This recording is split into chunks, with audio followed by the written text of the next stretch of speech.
everybody, to Textiles and Tea with the Handweavers Guild of America. I'm Kathy Group. I'm the advertising manager, and I get to be your host today.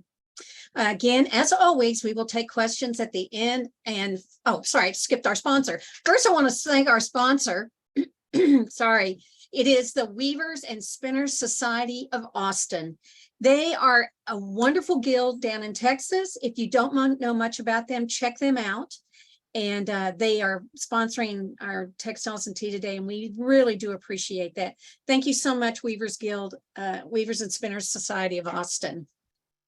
As always, if you would, please put your questions in the Q&A and not in the chat. Sometimes I can see them, but it's really hard to keep track of the questions in the chat. I'd much rather have them in the Q&A.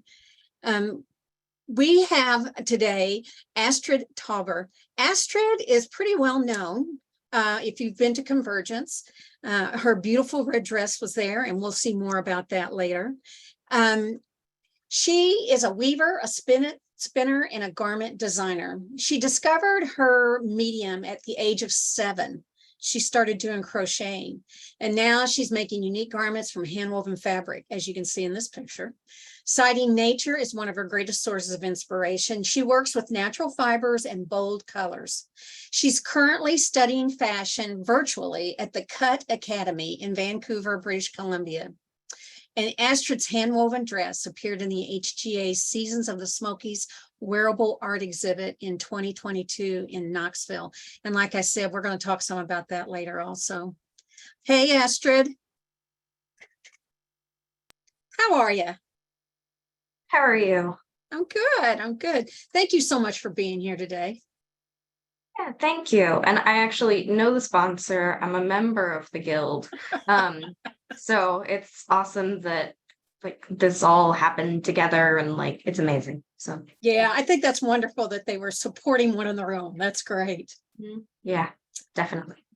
So we're going to start off with a really important question, which is, what is your favorite tea?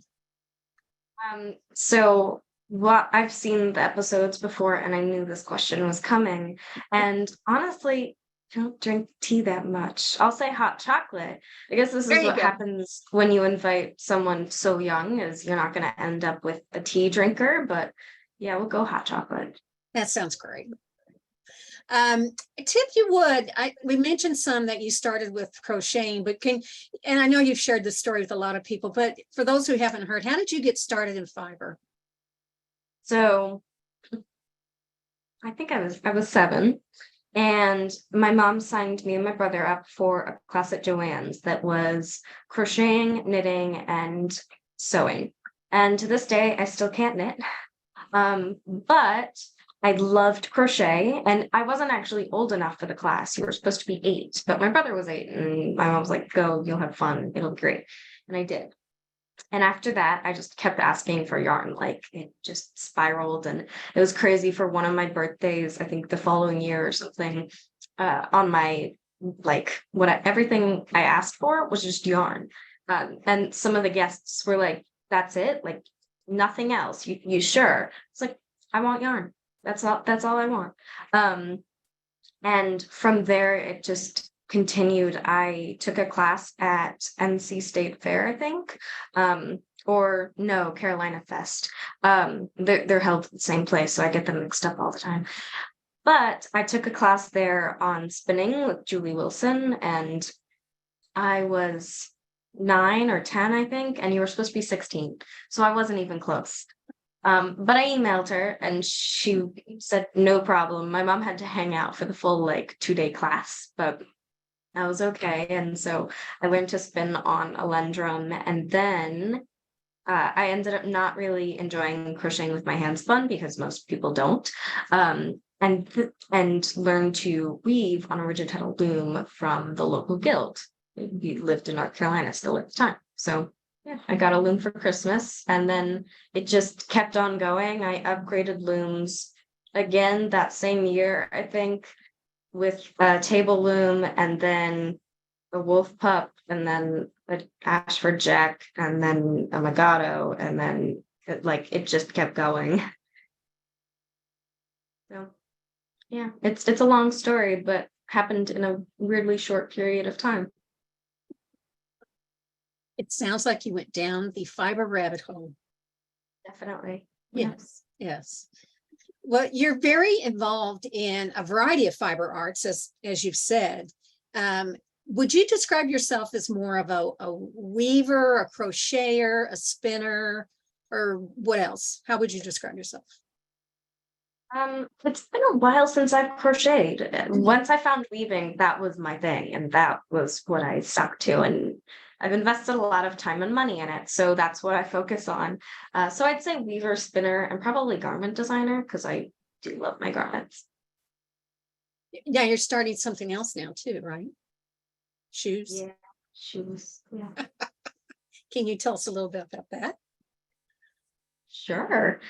There's a school based out of London that has this insane, it's basically like Jane Stafford. I'm sure a lot of people here know Jane Stafford, but for shoes. And so the full course and everything. And I am about to start my first pair of shoes. And it's from scratch, it's everything. There are a lot of people that will like revamp shoes, and I've done that where you take a shoe to begin with and then cover it in hand woven basically. But this is actually from the beginning. So the course is mainly in leather, but I'm decided to overcomplicate things and do everything in hand woven. It'll be fun. And the fact that I can match an outfit to a pair of shoes perfectly and everything. If it's got embroidery on the outfit, I can put a touch of embroidery on the shoes to match. If it's got this, I can do that. It's going to be really amazing once I figure out how to actually make the shoes. Oh, that's great. I love that. Mhm. Well, I understand that you enjoy planning your projects almost as much as you do making them. And we've got some images of some garments that were inspired by a bird. This is an amazing dress. Would you talk about the planning process for this garment? Because here's the start of it, right?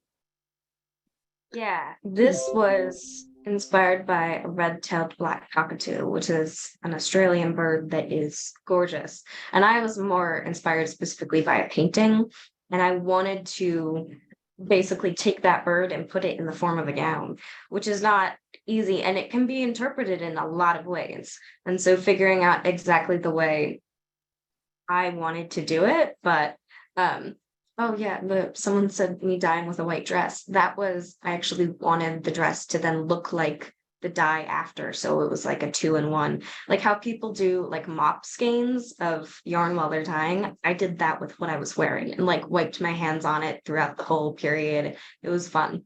And then I did it throughout the photo shoot at the end. That was really awesome.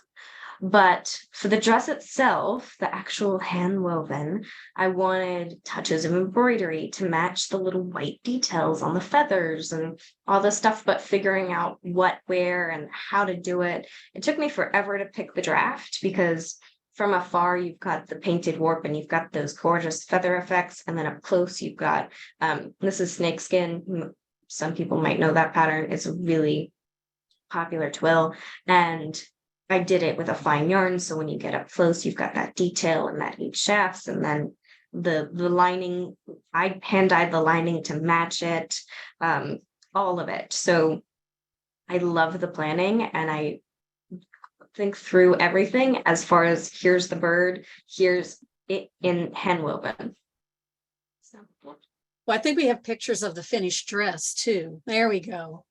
That's amazing. It's just gorgeous. And I love the details on this. One, the bodice, the details on that, the little trim around the skirt, and then the little clasp in the back. It's just, the details on it are just beautiful. What is the lace on the bottom? It's just I wanted like that striking contrast. I felt like it shouldn't just end as a hem, it should have something there. But that clasp that you see at the back is actually something called freestanding lace. And it's when you embroider, but you're not embroidering into anything. I mean, you embroider into a stabilizer that then you dissolve it in water so it disappears at the end. And it was a feather. It's hard to see from far, but it's actually a feather. And so it's like another detail that you can include. And I tend to do everything as much as possible. So when I embroider, I'm going to take that bird and put it in there. If I'm going to be dyeing something, I'm going to make sure it has the little black lines through it, just like the bird does, and all the colors. So I do everything fully, very fully, and it takes a very long time, but it's really fun when you get to see the result. Well, one question I was curious about on there is when you're designing something that complete, I mean, it's very detailed, you have a whole plan. Was this for a specific, like an exhibit or an event, or you just wanted it to make a dress? So I have a vision board that I keep in my studio, and that photo of the bird had been on there for a while. And then I'm always reaching out to different magazines and things, because to have your work featured is like that much better, and it also helps me afford to make these garments. But for this one, I was going to make it one way or another, and then ended up with this opportunity for the magazine. It's What Women Create. If you want to, it has the full process and professional photography all throughout, the details of my process, which is generally just a weaving process. But if you, it's in most, you can find it at like Barnes and Noble and stuff. But that was the opportunity, because I needed a project for the magazine to show the process. Like, I wasn't just going to describe it from previous projects. I wanted something that here's start to finish, and then there's the result, and that's how it comes to be.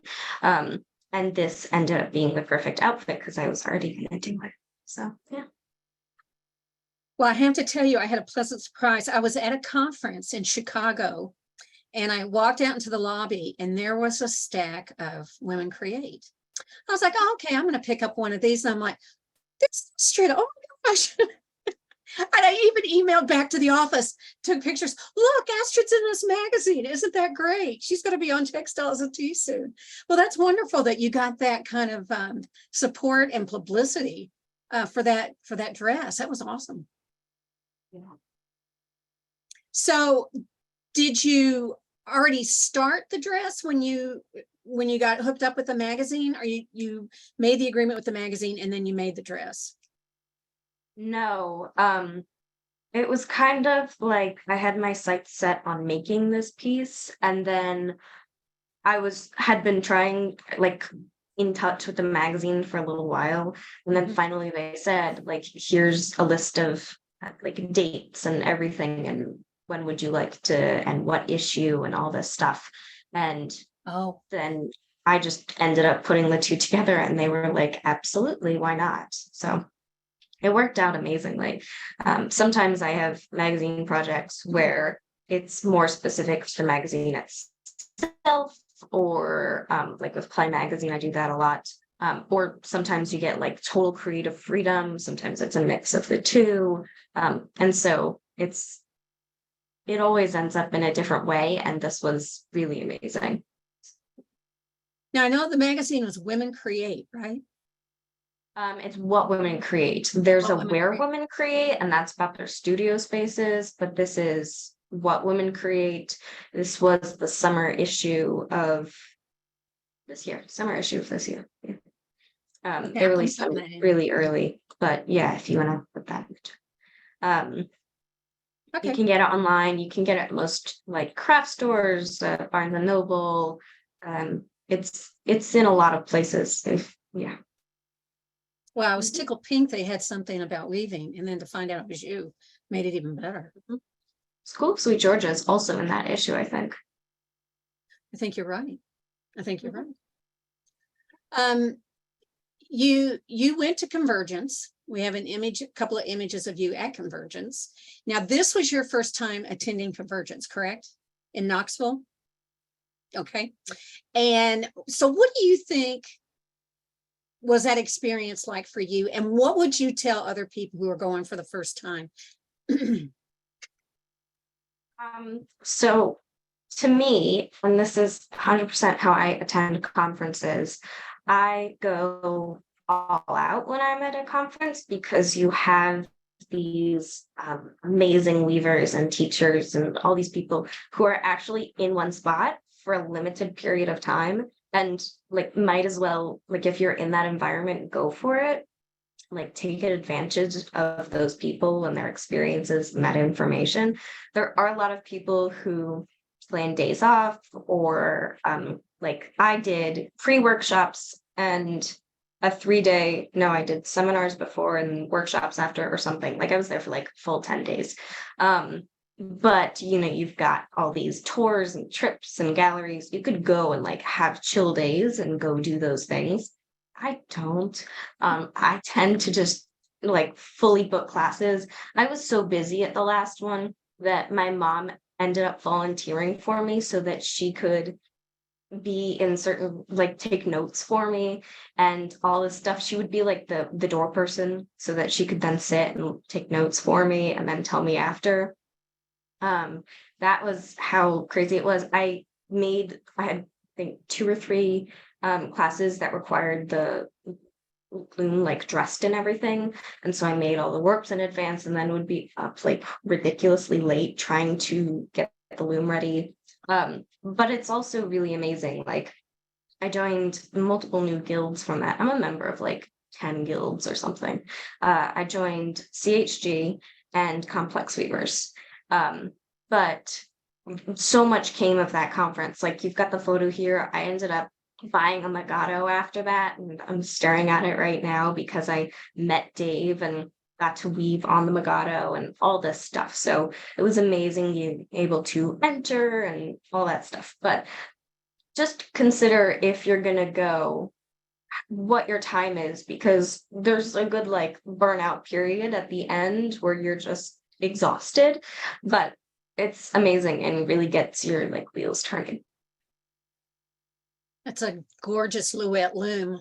That's one thing we always encourage people is that go test drive looms while you're at Convergence. You know, see all the different kinds. Yeah. Yeah, there's some amazing looms, and to compare and contrast looms or just actually weave on them. And because there are people who will order looms online, and with that price range of a loom, I would never. But yeah, it's just try it. Go spend time in the vendor hall if you're in that space, like talk to the vendors, all of it. It's amazing. Well, in that last image on the left, it was your red dress hanging up and a picture of you standing next to it. So would you talk about the planning and the making of that amazing red dress that was in the fashion show at Convergence in Knoxville? We're going to have some more pictures of it here. It's just gorgeous. And you wear it well, I mean. Thank you. This was also inspired by a bird. This was inspired by a rooster.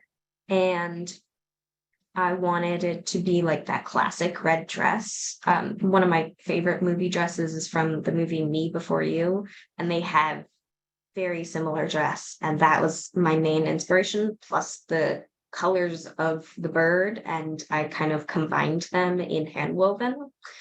The shawl is like my own variation of a popular Strickler twill that then you get more color effects and all the stuff combined and everything. The only thing about entering Me Before You, it's an amazing movie and an amazing dress. The only thing about entering into a fashion show or a competition in general is you don't really know where the bar is, especially if you haven't been to the event before. So I had no idea like the expectations or anything like that. And that's really challenging when you enter that specific place for the first time, especially such a big event.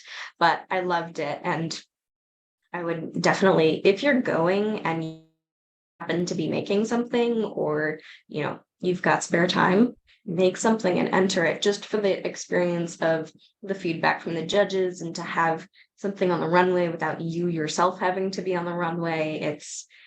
I'd say go for it 100%. It's a lot of work, or at least I put a lot of work into it.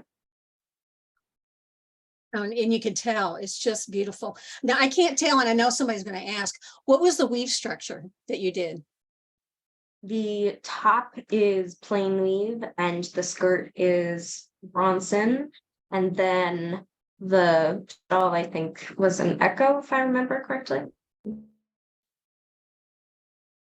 All right. When I researched you online, I found you everywhere. Like I said, you're in magazines, you're in this article, you're in that article. You're very, very busy and you know how to use social media. You're so good at that. So these images are from Ashford's magazine, The Wheel. So how does making all these contacts and connections, has that changed your approach to weaving or your career at this point? I'd say somewhat. Definitely, I mean, making connections is very difficult, but I met the Ashfords and that's how I ended up in their magazine. They were at SAF, I think 2018 or 19. But I don't know. That's a tough question. It hasn't really affected my work a ton. I would say that just, I mean, I make whatever I want to make generally, and then sometimes I cater it to a specific style of, wherever it's going, whether it's a magazine or an event or whatever. I might, make some details and tweaks to fit what those people are going to expect. But I don't know. Let's see. I think that's pretty much all I have to say on that. Okay. Can you talk a little bit about this project that you made? Absolutely. The pattern itself was at first a honeycomb pattern from Handwoven magazine, and it was meant to be cotton dish towels. And clearly I did not make cotton dish towels. I decided to, and this was my first handwoven garment, so it was a big shift for me. And I went from, here's a set of cotton towels to and I entered this in a wool competition, so it had to be at least 60% wool, and then making my own changes, specifically something that I hadn't really done as far as all the grist and making my own very, very different color changes. All this stuff, it was a lot of sampling. And then I decided to put the little touch of embroidery as like just more to contrast with the main fabric, and also tie in the fact that it's got, all that wool. And I actually just did my other Make It With Wool entry, and it's got an embroidered sheep on it, a different kind, but still adorable. So yeah, I mean, it was a challenge, but I enjoyed it because it was so different from the original and from what the other entrants had in that contest. So I loved it. Well, it's amazing. I love the little sheep on the back. That's a nice touch. That's great. And I did like handwoven buttons, and the headband is you? handwoven, and yeah. That's a lot. That's a lot. Well, you talked about that you're in Austin for a while, or you were in Texas, I should say. And you took classes at the Austin Community College for a while, right? Did. Okay. I did, and I was meant to go on for longer. I did about a semester there, and I only got to do it online. That was like my introduction, because I've been homeschooled for so much of my life that I wanted to do like kind of work myself into that college experience, especially at such a young age, that I started with just one semester online. It was something like history of textiles or history of fashion, something like that. And the next semester I was going to do a couple things. I think it was pattern making and like sketching or designing, or I don't really remember, but then we ended up moving right after that. And since I no longer live in Austin, I can't really attend Austin Community College, but it was a good experience for the one semester that I did do. I was dual enrolled as a high schooler, even though I wasn't technically a high schooler. I was 13. So how was I?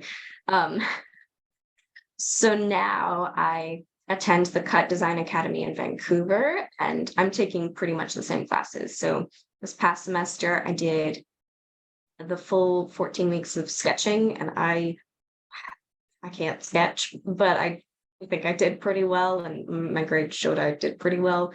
And then next semester is pattern making. I'm taking the summer off because, well, there's a lot and conferences and everything. So I'm taking the semester off. And then when I go back in the fall, it'll be pattern making 1, and then I follow with pattern making 2, and then I get the choice between couture pattern making or couture design and costume design. So I'll do one or the other, but I like where I'm at now. I think I would have loved Austin also, but I didn't have a choice in that. So, Well, comparing taking a workshop live and in person as compared to classes online, and given you've spent so much of your time doing a lot of virtual, what's the difference for you? How would you compare them? Is that when you're in a room with people and then when you're just doing it online? Do you find one's better than the other? Depends. not necessarily. I don't see much of a difference. I'm a very deadline driven person, and so that plays a part, and I set deadlines for myself their way. Like, that's part of why I enter things in magazines and whatnot, because if I was just going to do that cockatoo dress, it would have just taken me a lot longer than, say, here's the magazine, I have to have it, to this point so that the photographer can come at that point and all that stuff. When school is very similar, but there's also some stuff that, like I had a teacher this last semester that would tell you an assignment and then would give you like a very limited period of time and say, let's see what you got. And that I don't enjoy because I still need creative time, and that's a very strict deadline. So deadlines I can do, but I still need time on my own to, cultivate and all that. But I don't really have a preference. I mean, I do enjoy doing my own style and having my own ability, but it's fashion design school. Generally, you have some wiggle room in that area anyway.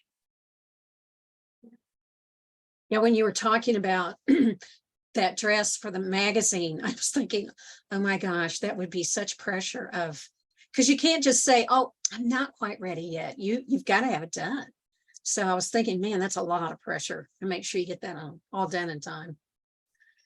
Now, this next images we have are pouches that zippered pouches. They were made by you, and they were available for purchase. And now you started selling early on, didn't you? Yeah. And I started when I crocheted, especially, I started selling at that point. At like age 8, I started selling my work, and I very quickly became an order taker, which as artists, I think a lot of us know that, where someone wants something in a different color or custom or whatever, and you end up having to do it very specifically for them. And I didn't enjoy that, especially as an 8 or 9-year-old who wants to be stuck making the same pair of towels over and over, especially when you're starting out learning something new. You want to do everything in a very different way and learn through it and have no expectations for it. So I started this kind of system where I would make extra fabric, and like this garment specifically, I don't remember the length of the warp, but it was a massive warp, and then some got set aside for the product, whatever that might be, and the rest goes to the dress. And whatever is for product like this one, I did a pre-order on Etsy. And so everyone who follows me on Instagram or Facebook or whatever was able to see the whole process, from that shot of me painting the warp or even making the warp, through the weaving, the sewing, everything. I got to see it all. And then I give a pre-order link, and it gives me a few weeks to still sew the bag when the handwoven's already made. But that way people can, while they're interested and while they're seeing it online, they can buy it that way, and then just wait a couple of weeks and then I ship it out. And it's been a great system so far, like no issues whatsoever, because I get to do whatever it is I want. As far as my outfits, the details, take my time on that. I just post it online and then make sure that there's plenty of extra for product, depending on how much interest there was in that outfit specifically. I'll do more or less, but it's worked really well because I don't have to do anything. I don't do custom. Whenever someone has a request, like, this is what I currently have available, and those are pretty much my only options for you. I'm sorry, but I'm not going to spend all my time making something in a different color for you. So yeah. I understand that.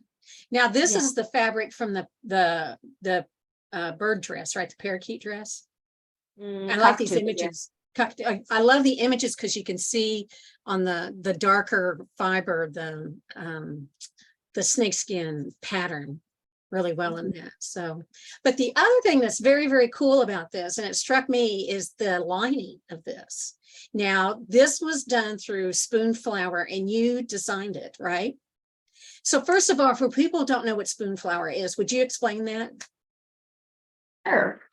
Spoon Flower is printing company. There are a lot of companies like it, but Spoon Flower is one of the bigger ones. And pretty much you design whatever it is you want. Usually it's a seamless design, so when it repeats really nicely. And then you can upload it onto Spoon Flower as an original design, and people and yourself, whoever wants to buy that design, can have it printed onto basically anything that's available on Spoon Flower. They have a ton of options. Aside from fabric, like shower curtains, and you can get pillowcases if you want, but then there's also a whole variety of actual fabrics. And there's, like, I have the sample pack, so there's some really sturdy ones, and then, chiffons and all this stuff. And any design you want, you just upload it and have it printed, and then you make a small commission, and it's a very small commission because things on Spoon Flower aren't expensive. And then it's just, I have a bunch of fiber related designs uploaded, and so a lot of times they will match the project that I'm currently doing, because why wouldn't I? If I'm doing something that it's a hand painted warp, the colors are going to be very hard to match anyway. So I'm going to make my own design that matches it just the way I want it, and has something fiber related maybe, or maybe not, and then upload it and just get the fabric to match. It's a great website, and as a hand weaver, it works really well for me. It's amazing. I encourage anybody who's not aware of it to go on there, and especially your site. You have some wonderful patterns, especially for us weavers, with the shuttles like here. And I was surprised that you can get it in, heavy canvas, you can get it in lightweight wool, you can get it in, sateen. I was amazed all the different options that you can get, the different cloth options. And it's a great pattern. You're a good designer. This may be your other area you're going to go into, is designing. Maybe. So what's next for you? I mean, you're into so much. What are you going to do next? There's a long list.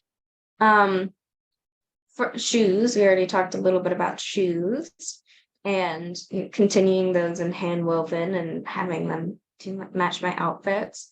One of my next pieces that I'm going to do, also inspired by nature, is for convergence, actually. And it's based off a bioluminescent jellyfish called the lion's mane jellyfish, and it's got these gorgeous colors that I'm going to pull together in the form of a dress with, like, full jellyfish embroidered on the back and all of it. So it's going to have all these details, and then the shoes will match it. And this is one of the things that, it was the same way for the bird project, the cockatoo. I have all of the details planned, but I haven't even bought a single thing for it, or taken a step to make it. That's what planning is such a big part of the process, that I have I have multiple options for things. I have every detail. I know what shops, and I even compare like price percentages, everything. And but it hasn't started. I have to wait until, specific time before school, and then I'll do the pattern during or after during the Christmas break. What else? School. Uh, I already talked a bunch about next semester. So pattern making, which I already do some pattern making, like that dress was all my own pattern and that kind of thing. Possibly this is very far out on my horizons, but I still keep track of what's up with it, is the COE, the Certificate of Excellence. Like I attend all the meetings for it, like at ANWG. They've got Robin Spady there and everyone who's taken it, and I go, I listen, take notes. No specific plan to do it at any point, but still keep track of it. And then last but not least is also HGA related. This just tells you how many opportunities I take advantage of through HGA. Not advantage, but it's a lot of opportunities. We might as well have a look at them. Hopefully for next convergence, I'm hoping for an internship, just because possibilities look insane with that internship. So yeah. Oh, we would love to have you there. That would be wonderful. And you're true. I mean, you're right in that there's so many things that you can do while you're there. And you're someone who does that. You take advantage of every opportunity, and that's wonderful. I think you'll love it. Well, we have lots of questions. You want to take some questions now? Okay. All right. Oh, the bird inspired skirt. Somebody, Mary Hall wants to know, what was the name of the twill? Was that a twill? Yeah, it's snakeskin. I can look up the number on handweaving.net. Oh, right. That was in Handwoven, right? It was on the cover of it or something. I think it's from handweaving.net. Okay, well, it'll be there too. Absolutely. But Yeah. it's very, very cool. I'll copy it and put it in the chat. Oh, I can't copy it. Just number 63385. And that's in handwoven.net, right? Yes. Okay. There it is. All right. Several people were asking about what women create. And we've talked about that. It was in the summer issue. You can get it online. Oh, what was the fiber in the parrot dress? Was that cotton or? It was all 12 gauge bamboo from Silk City Fibers. Oh, okay. All right. Bamboo. Wow. I bet the drape was lovely. Yeah, and the black fabric was satin, so it had a lot of drape overall. Yeah. Yeah, yeah. Somebody asked, what's next for you? We already talked about that. What was the structure of the skirt? We already talked about that. Oh, Jennifer Brown wants to know, how do you balance college coursework with your regular schoolwork? And what's a typical day like for you? But your typical day isn't like most people because you're homeschooled, right? Yeah. There's not a ton of, I guess there is a balance to everything, but it's not, my school curriculum and then college curriculum. It's not like that. Like, I guess it would be for many people. It is as a homeschooler, I'm an interest-led learner, which doesn't make sense to a lot of people, and that's fine, because it's very, very different from typical school. And it basically just means it is all interest. It's driven by whatever you want to spend your time on. So as a weaver, most of my time goes to that. And my interest goes whatever, like that. I'll just use the cockatoo dress as an example because it's a great example. On that was my first painted warp. It was my first time using that draft. It was my first time doing satin. That was my first time making an original corset pattern. That was my first time draping. That was, what else?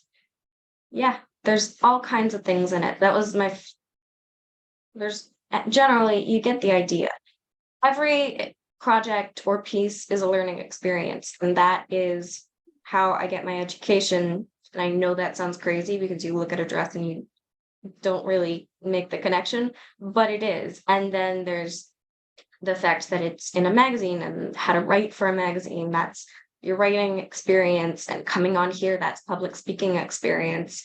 And all of it ends up going as learning, even though it's not in a classroom or a textbook, it is learning. And I learned something through it. Having a business, having social media, everything connects. And so that is, I guess, the learning side of it. And then to balance that with school, they end up all tying together and just becoming a whole mishmash of fiber love and learning through that. So, yeah. We probably get tired of people asking you this, but when I hear you talk, it's like you could go into so many different careers because of all of these different experiences. If you wanted to go into advertising, you know how to do that. If you wanted to go into marketing, you know how to do that. So someone is asking, what is your career goal at this time? Do you want to go into fashion house? Do you want to start your own company? So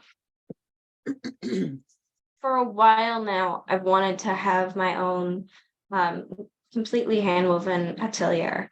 And like you see the fashion houses and everything, just that, but in handwoven.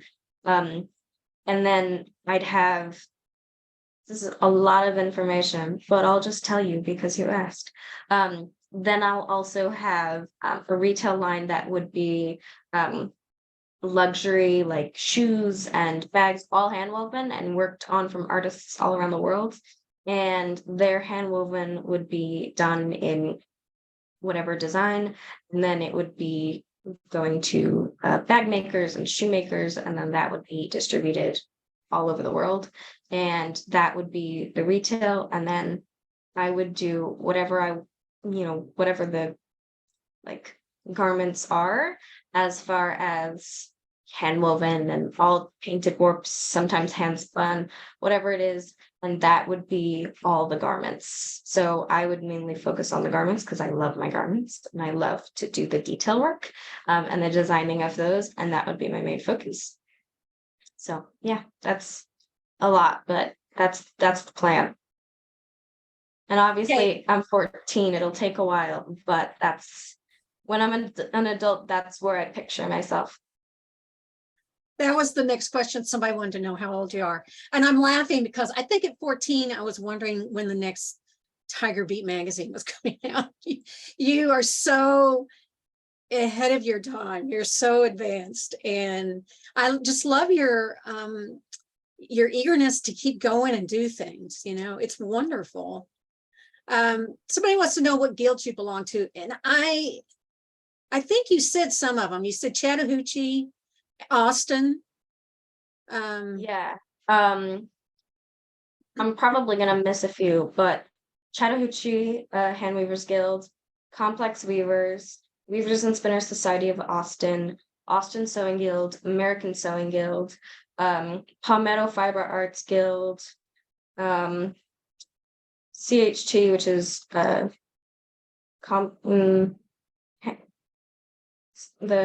Contemporary Handweavers of Texas. No. Right. Yeah. Yeah. I think there's 8 total.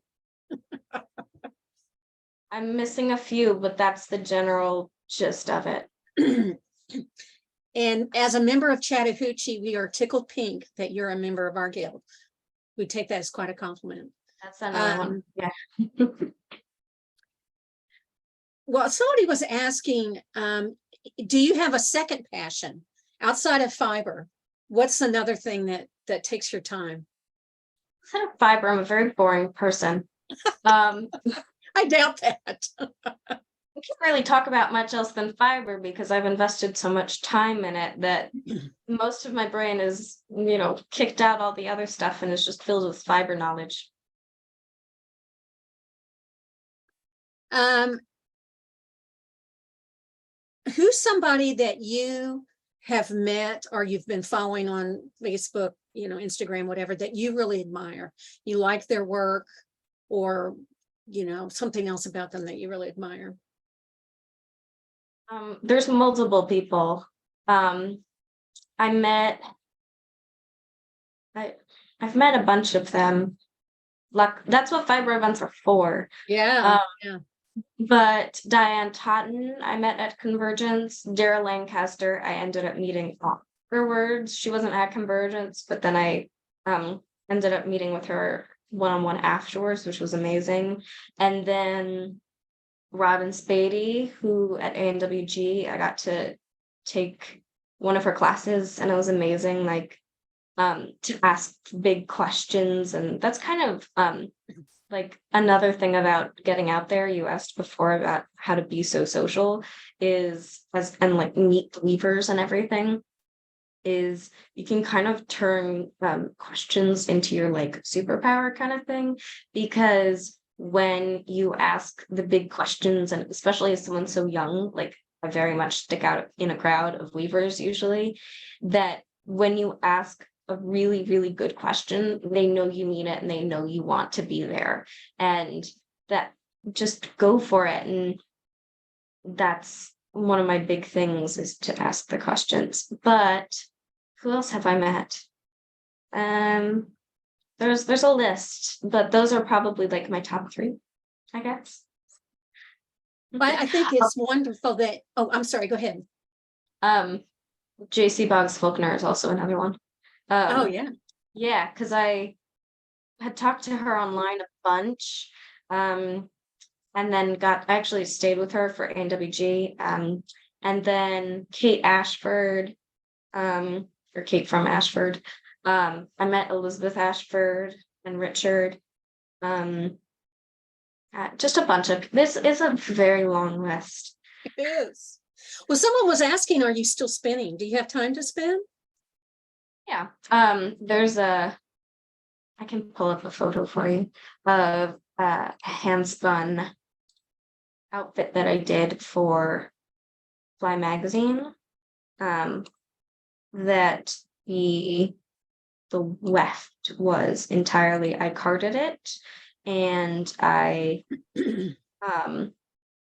carded it, the full thing. It was yak, silk, camel, and cashmere, and then I turned it into a lace weight 2-ply, and then wove it in an original twill design and turned it into a cape. I can't find a photo because I'm on Zoom, but later I can find it. Is it on your website or Instagram? I think it would be on my website, right? Okay. So we can direct people to go take a look there if they want. Yeah. Which I do. Website under Folia. Yeah. Okay. Mm-hmm. People want to know, did you make your drapes? They're a spoon flower design. So is my sweater.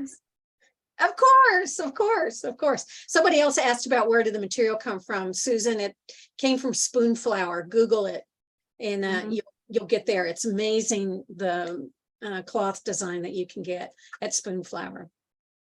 Here's the that's an up close photo, but I did the embroidery. The blue solid fabric is hand woven on the belt.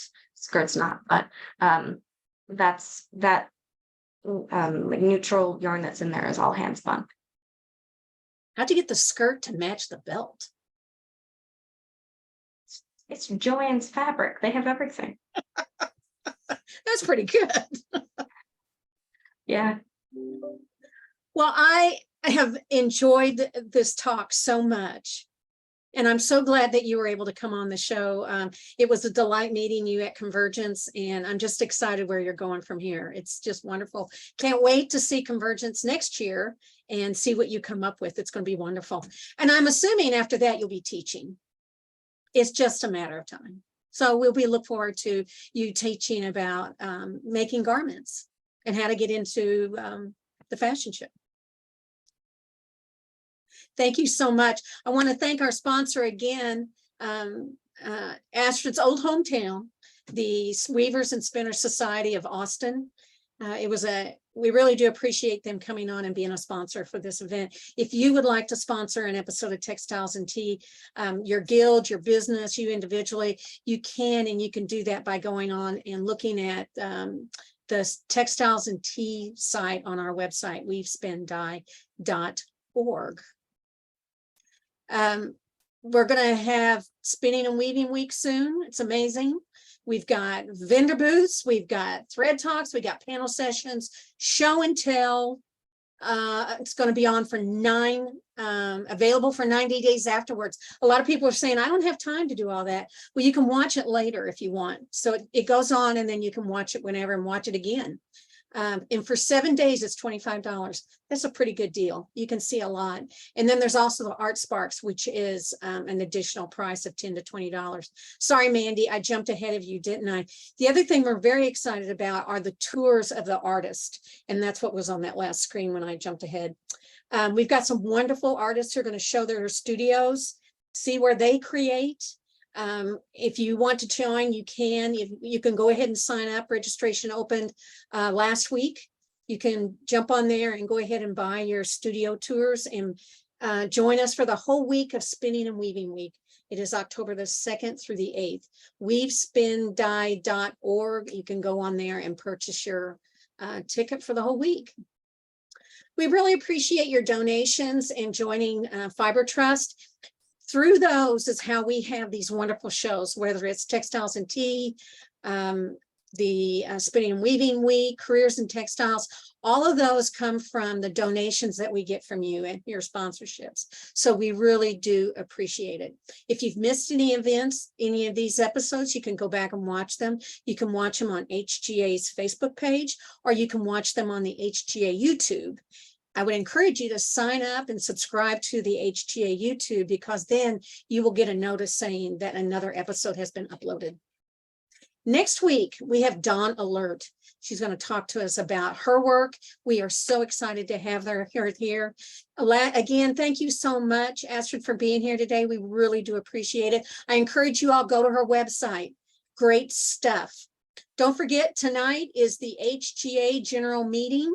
If you're interested in what's been going on with HGA in the past year, plans that we have for the future, come join us at 7 o'clock Eastern time, and you can sign up through weavespindye.org. Good night, and thank you all so much, and happy tea.